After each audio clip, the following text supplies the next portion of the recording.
I don't get to come here very often. Usually it's in transit to see one of my thousands of children who, everyone seems to be moving to the East Coast now. Isn't there, don't you have a daughter who's looking at a school here, perhaps? I have, my daughter Kate is going to be entering a prep school here in the East Coast. I have another daughter in a college right outside of Wheaton, Eva, and Ted is graduating from Dartmouth in June. It's amazing. 5 children, 19, 21, 4.5-year-old twins, and then 14-year-old. And then a 14-year-old. All right, the question, you've got to ask it. How do you do it? I'm not sure I do. I don't know how I do it. And I don't have any magic way. I resent people saying, oh, it's super mom, you do it all. I'm able to afford having someone who can help me. But despite that, I know when I walk in the door, those kids are mine. I go write them, see what's going on with them, how can I find out what's going on with their day, trying to integrate yourself into their life. And nothing's better than saying, Mommy, Mommy, and having them run to you and throw you their head right between your knees so you fall. I've done that a number of times. So you never have downtime, like most working mothers? No, a lot of people look forward to the weekend to relax. That's probably, weekends are tougher for me than during the week when going to work is a respite. On the weekends, I'm on call. You never stop, and you don't have anybody helping. I think most of us share that. I mean, it's very normal, and you're very normal. I think the whole staff was amazed this morning when we saw that you came alone, no entourage. You answer your own questions, you run your own life and your own business. You're very down to earth. Actually, I have a little microphone in my ear where someone's piping this into me. You really are a very down to earth lady. How have you managed to stay so centered? I don't know. It's to answer that make it sound like, well, I know I'm centered and I'm down to earth. I don't know. I would attribute that a lot to children in one sense, because they really keep you grounded. They let you know what's important. That and having grown up within the business, so it really had no allure outside of a steady job, and certainly no illusions. I know what the town is about. Your mother and both stepfathers were involved in the business. And are still. And still are. Did they encourage you, or did you make this decision on your own? No, no one held me back necessarily. They helped out, but no one ever said, "Hey, do that." If I could be a hairdresser right now if my mother had had a salon.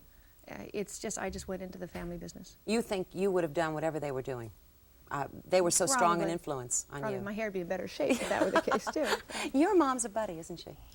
She is wonderful. Particularly in the past 3 years, we've become very, very close.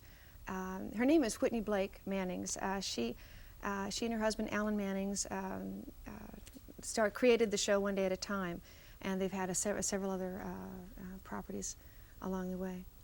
They're great. Is it because you're getting older and sharing some of what her life's been like that you're getting closer, or is it just that you can lean on her when you need her? I mean, I don't know which it is that happens when we get older, why we appreciate our mothers more. What is it for you? I would have to say I'm probably going through a lot of changes in my life and recognize that, oh, you are there. Yeah. And probably always were. Yeah. And I just wasn't ready to notice. And always will be in one form or another, right? Yeah. Giving up family ties, which happens to you 3 episodes from now, is going to be a tough change for you. It has to be, after 7 years. Yeah. I'm so excited. No, you're not. Are you really excited? I really am. I'm very interested in being a free agent.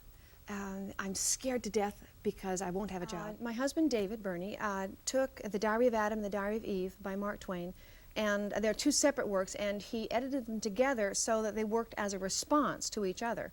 And it took, I think, it evolved from a 15-minute piece to the hour production that's seen on the 26th.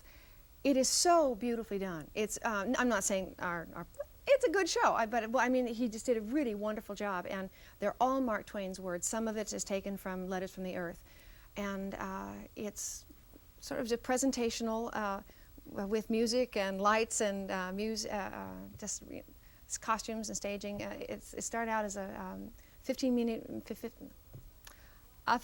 reading in black tie and black dresses, just very formal as a fundraiser. And isn't that interesting and evolved? What qualities do we see in you? What do you bring to this character that we haven't had a chance to see in Elyse Keaton? Anything different? I'm a lot younger. We all love parts like that. It starts out, I'm almost a whole day old now.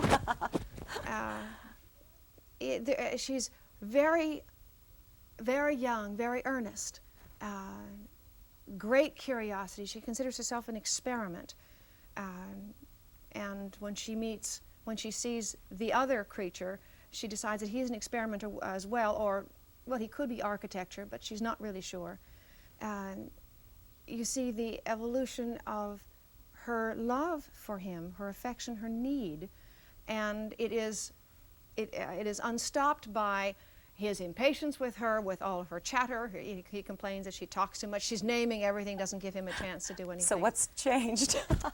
Yes, well, obviously he really keys in on all the modern complaints as well. That's interesting. I can't wait to see this. So for you, it was a very satisfying project.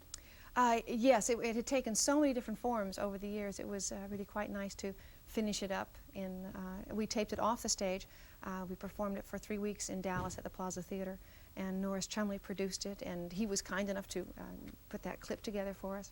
Are you comfortable talking about the difficulties, though, in working with David? Because, you know, the fact that you guys are splitting up is pretty well known.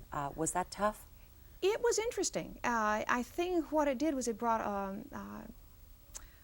we had to bring all our resources together to really be as professional as we could and put together a nice show. We had a very good time doing it, too. I can't say that we didn't, but it was tough. It was very challenging. I'm not going to get into that because I know you want your privacy on that issue, and I know the audience will understand. It's something that should be preserved. You're 4.5-year-olds. You're twins. I know you must be a mommy maven because we're about to meet a mother and father of 5, but when they were born, what did it do to your life? How did you handle 2 little ones at the same time? I don't know, frankly. I cannot conceive of what it's like having more than 2. 2 was, it was like a little assembly line. It was like carrying around 2 little pork loins at the same time, you know, just have one under each side of your chin. Nothing was better than nursing them both at the same time. Oh, you guys can't imagine what that was like. No, you can't, but I mean, having nursed one, well, they can imagine. Well, you know, fantasies. Believe me, these guys can imagine. Yeah, you can smell the fantasies. Right, yes, you can. But again, with But you have to wait a second. You can really do that? That's possible, to hold them both and nurse them at the same time? Peter, I would always hold here. Molly would kind of lie up with her feet going up my back, and her foot would go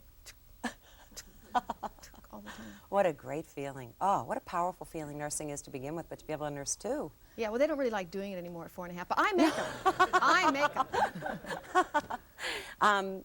As they get older, how do you feel about that? Because they came along a little bit later in your life, and I just wonder if you know, these will probably be your last children, and I'm facing this with a 15-month-old. Meredith and I were both in tears during the break talking about children, and it is moving. How do you feel about that? Actually, it's delicious. I will get my baby joys from other people's babies now, but just talking to Molly on the phone last night, I can hear the difference. She's not there's not the baby slur in her voice anymore. She's very articulate. She goes chattering on, and I'm not hearing what she's saying. I'm listening to the voice tone, to her words. Her vocabulary is getting so much bigger. And Peter's sounding a little needier in his voice, as you will find that that boys' voices kind of have that. Sorry, guys. I don't regret them getting larger and older. It is with sadness, though, that I see losing the babies, though. Yeah, but boy, you gain so much. You're right, you do. Yeah, and you have to appreciate every single stage that they're in. They're not going east to school. I tell you that now, and unless they take me with them. You have to be a mommy maven because you're dealing with issues of older children and younger children at the same time. Are you able to separate each personality, even though you're dealing with a whole range of ages? Oh yeah, but what I do find is I'm almost 42, and I'm a much better mother now than I ever was at 19. What kind of surprise is that? Yeah, but it is true. I think I'm 42 absolutely. And I feel that way. I'm a better mother now. What do you think we bring to it now that we didn't when we were younger? My own need isn't there. My own need to be right, to dictate, to have it be my way. It's like I'm not in a contest with them now. Huh, I didn't know I was then. Yeah. I didn't know it until I really realized the difference now. You know, watching you again, I'm going to bring it up, walking in here alone this morning, and I get a sense that you are very good at managing your own life and your own business, but that you don't think about it a lot. You just do what needs to be done. Is that a pretty accurate description of Meredith? Probably so. I'm very much in the present. I'm not interested in the past. You know, what are we going to do about it? The danger is I don't plan real well for the future. I kind of look at right now and take care of right now, and maybe next week if I'm lucky. Yeah, but it's happened for you, and it's done. You've done very well with that. Well, there are people sweeping up behind me. That's why. We are watching women getting ready to go on March on Washington, and Glenn Close, Sybil Shepherd, Penny Marshall, pro-choice march. Do you think it's risky for someone that's very well known to put themselves in that position on risky political issues? Have you ever done that? Outside of campaigning for Dukakis, no, I really haven't. I tend to be fairly apolitical, and that's not out of necessary belief, but I haven't really taken the trouble to inform myself enough about a topic to get out there and say, I will represent this topic. I think if you're on television, you wind up carrying an awful lot more weight and credibility than you might have earned. And I think there's a real responsibility that you got to know your stuff real well. It doesn't serve anyone very much for someone to get up there, Joe Schmo to get up there and say, go out there and, what, I can't even whatever, think, on any issue. And then have someone say, well, actually, Mr. Smith, or whatever. And they go, well, I don't know. I have to ask them about that because I don't really know. You've got to know the stuff inside and out and be ready to be responsible. So you do think it's pretty risky to do something like this, or at least for you? It is not. Not in terms of career. I guess that can still be a problem. But those aren't my reasons for it. It's just you have to know a lot about the subject before you can do it. Not having an entourage, very unique, as I said. But tell the story of Johnny Carson doing the Carson show. I like going places by myself. It's the only time I'm ever alone, probably. But I did the Carson show the other night with Jay Leno, and he was so gracious to me, and I was quite nervous. And but there's a lady named Audrey Freudberg who has been working with me in my office. She's my assistant, and she hadn't come to a show like that before, so she wanted to come. So I said, "Fine, come on." So Audrey and I come in, and a friend of mine, Frankie Campbell, was there doing my hair, and so then she came down to my dressing room too, and then the publicist showed up with her boyfriend. Now all of a sudden I realized I'm walking around, and there are 4 people walking behind me, and I'm thinking, I'm just like all these people I've loathed seeing come in, all with all, having to have all this big support system. I thought, it's not like that. I don't really enjoy this, and I really wanted to be, frankly, I wanted to be alone. You wanted to be alone. You really like that, huh? Well, I don't like to see people see me bite my nails, and I kind of do that in the privacy and get anxious on my own without all these people hanging around. You say you're not planning for the future, but when these 3 episodes are over, is your plan to just take some downtime and look at some projects, or is there anything you're thinking about? Actually, I'm very lucky to say this, I have 3 different projects that are very strong possibilities to go into right now. They're all TV movies. I'm interested in doing features, but nothing is really, no one's breaking down my door. Would you ever consider moving into another sitcom or another grind? Because it is a grind. Do you admit that, or was it just so much fun for you on this particular set that it wasn't a grind? Oh, it wasn't always fun. Just some shows are more interesting than others. Anything that you've done a long time becomes routine. I'm not interested in inserting myself in that kind of a restrictive schedule right now. I feel this is my time more than any time in my life. This is going to be my time, and I'm going to